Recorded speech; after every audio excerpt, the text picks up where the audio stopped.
শাশুড়ি বলিলেন, তোমার বাবা যে টাকা বিয়েতে দেবেন বলেছিলেন তা দেননি।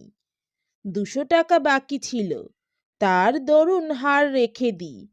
সে টাকা নিয়ে এসো আগে, হার এখনই বার করে দিচ্ছি। বড় ননদও এই কথায় সায় দিলেন।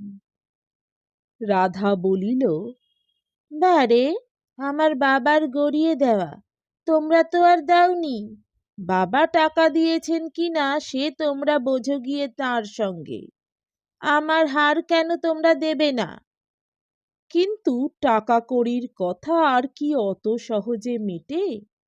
রাধা বলিল, আমার বাবার দেওয়া তোরঙ্গ, তাই বা তোমরা কেন আটকে রাখবে?